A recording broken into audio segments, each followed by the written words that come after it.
یہی جی عرض یہ ہے کہ دیکھیں 18ویں ترمیم کے بعد سارا جو سینٹر سے سارے اختیارات چلے گئے صوبے میں، اور پیسے بھی سینٹر صوبے کو دے دیتا ہے، تو یہ سب کچھ صوبے کے نیچے ہے.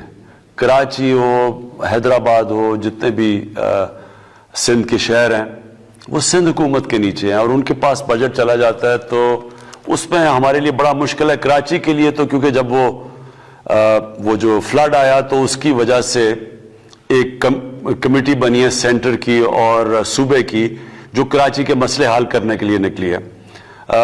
تو اصل میں تو صوبے کی مثلا پنجاب گورنمنٹ کی جو بھی پنجاب میں ہے وہ پنجاب گورنمنٹ کی ذمہ داری ہے، جس طرح کے پی گورنمنٹ، جس طرح بلوچستان. تو اس لیے سینٹر کا آئین کے مطابق ہم اس میں مداخلت کر نہیں سکتے، یا تو صوبائی حکومت کا ہے، اس کے بغیر نہیں کر سکتے.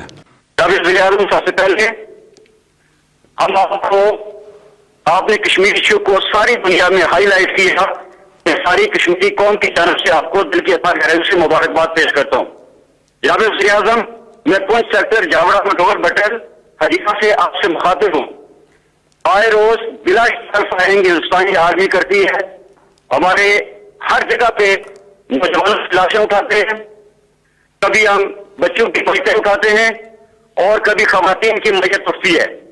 جناب وزیر اعظم، آپ سے ہمارا مطالبہ ہے کہ آپ آج بہت ہماری جتنی جو انفرنٹ آف بارڈر ہم ہو گئے، ہمیں بینکرز کی ضرورت ہے. جناب وزیر اعظم، بہت محدود پیمانے پر بینکرز تعمیر کیے جا رہے ہیں اور ساری آبادی کی محروم ہے. جی دیکھیں، یہ بڑی بدقسمتی ہے اور بہت ہی ٹریجڈی ہے جو کہ لائن آف کنٹرول کے اوپر جو شیلنگ ہوتی ہے اور اس سے جو لوگ متاثر ہیں، اور وہ بہت بڑا علاقہ متاثر ہے. ہم نے ہیلتھ کارڈ یعنی ہیلتھ انشورنس تو ہم نے یہاں سے پہنچائی ہے اس سارے علاقے کو، تاکہ کم از کم لوگوں کے پاس ہیلتھ انشورنس ہو. لیکن یہ ایک بڑا مسئلہ ہے. ہم اس میں یونائٹڈ نیشنز سے بھی اور مسلسل کوشش کر رہے ہیں ہندوستان کو پریشر ڈالنے کے لیے کہ وہ بے قصور جو شہری رہ رہے ہیں، جو بیچارے سیولینز رہ رہے ہیں، ان کے اوپر تو یہ کسی طرح یہ روکا جائے.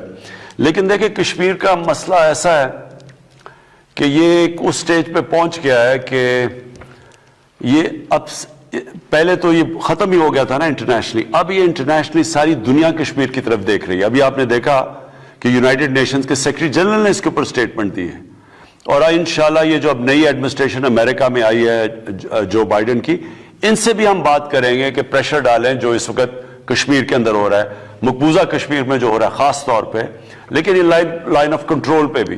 تو آپ یہ بے فکر ہو جائیں، اس کے اوپر پوری ہم کوشش کر رہے ہیں ہر فورم پہ. میں انشاءاللہ 5 تاریخ کو جلسہ بھی کر رہا ہوں کوٹلی میں جا کے جلسہ بھی کر رہا ہوں اسی چیز کے اوپر، اپنے لوگوں کو بھی حوصلہ دینے کے لیے. جو کشمیر مقبوضہ کشمیر میں لوگ اتنی دلیری سے سہ رہے ہیں جو ظلم ہے وہاں، ان کے لیے بھی، اور پھر انٹرنیشنل فورم پہ میڈیا پہ اپنی آواز پہنچانا، آگاہ کرنا. تو انشاءاللہ 5 کو میں وہ بھی کر رہا ہوں. میرا نام محمد مسعود ہے جی، میرا تعلق ترلئی کلان گڑا سردار اسلام آباد سے ہے جی. جی سوال. میری زمین ہے جی، یہ ترلئی کلان اور گڑا سردار میں. یہاں پہ ایک سوسائٹی ہے گوری ٹاؤن کے نام سے، جس کے چلا رہے ہیں یہ چودھری عبد الرحمان اور عثمان. یہ جو ہے میری زمین ہے، انہوں نے قبضہ کیا ہوا ہے، اور یہ ان کے پاس بہت گنڈے ہیں جی، اور یہ ہمیں بہت تنگ کرتے ہیں جی. اور میں نے محتاط بار کرال تھانہ میں بھی درخواستیں دی ہیں جی، اور ڈی ایس پی صاحب سے بھی درخواست دی ہے جی، لیکن کوئی سنوائی نہیں کرتا ہے. باثر لوگ ہیں جی، یہ سیاسی لوگ ان کے ساتھ ملے ہوئے ہیں اور یہ میری زمین پہ قبضہ کر رہے ہیں سر. میں ایک تو یہ پلیز نوٹ کر لینا آپ، ان سے نمبر بھی لے لینا اور اس کا پتہ لے لینا. میں آج ساروں کو جو بھی یہ دیکھ رہے ہیں، ایک پرائم منسٹر کا سٹیزن پورٹل ہے، اس کے اوپر اگر کسی کی زمین پہ قبضہ ہے یا کسی طاقتور نے قبضہ کیا ہوا ہے سرکاری زمین پہ، میں آپ سب کو کہتا ہوں کہ میرے پورٹل کے اوپر وہ لکھوائیں. اور میں نے ایک یہ جو سارے پاکستان میں قبضہ گروپ ہے، ان کے خلاف اعلان جنگ کیا ہوا ہے. یہ وہ لوگ ہیں، یہ کرتے کیا ہیں؟ یہ کرتے یہ ہیں کہ یہ ایک طاقتور لوگوں کی پناہ کے اندر رہ کے یہ ساری واردات کرتے ہیں. اور یہ شروع کیسے ہوا؟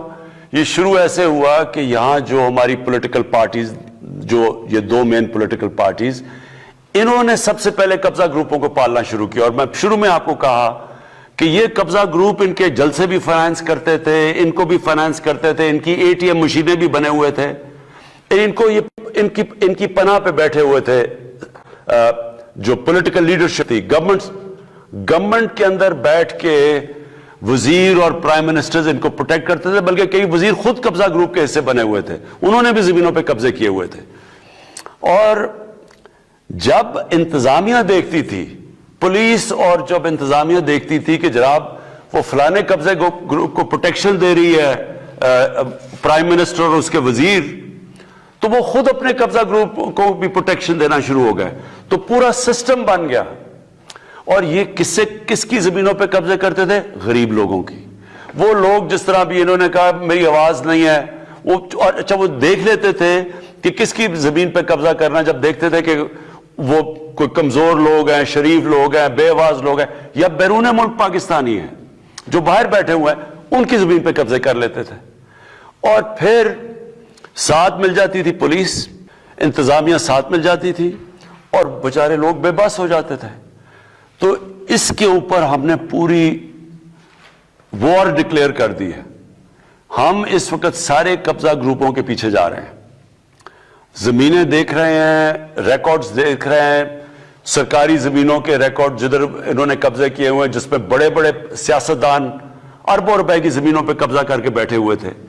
اور اس کے علاوہ نیچے تک قبضہ گروپ کے اوپر ہم جا رہے ہیں. اور یہ ایک اور ہمارا مسئلہ یہ ہے کہ ہم ایک سول پروسیجر کوڈ یعنی لے کے آ رہے ہیں پاکستان میں. ہم نے جو اصلاحات کی ہیں لیگل سسٹم میں، وہ یہ ہے کہ پہلے اگر زمین کا کیس ہو تو 30-40 سال اس کا فیصلہ ہی نہیں ہوتا تھا. اب ہم جو نئی سول پروسیجر کوڈ لے کے آ رہے ہیں جو آ گئی ہے پنجاب میں اور پختونخوا میں، اس میں 1 سال کے اندر فیصلہ ہونا ہے. اس سے بھی بہت بڑا فائدہ ہوگا کہ یہ جو قبضہ گروپ ہیں، جب انہیں یہ اس لیے ہوتا ہے کیونکہ فیصلہ نہیں ہوتا، تو اس لیے آخر میں لوگ ان کو پیسے دے دیتے ہیں یا پیچھے ہٹ جاتے ہیں یا ان سے پیسے لے کے. تو ہم اب ایک ہر طرح جا رہے ہیں، قانونی طور پہ بھی جا رہے ہیں، اور یہ جو بڑے بڑے لوگوں نے سرکاری زمینیں، وہ آپ کے سامنے ہیں، بڑے بڑے محل گر رہے ہیں. ہم نے اب پورا ان کے خلاف جنگ لڑنی ہے. اور میں آج پھر لوگوں کو کہہ رہا ہوں کہ جب بھی آپ دیکھیں آپ کی زمین پہ قبضہ ہو یا سرکاری زمین پہ قبضہ ہو، میرے سٹیزن پورٹل کے اوپر فوری طور پہ اس کو درج کروائیں.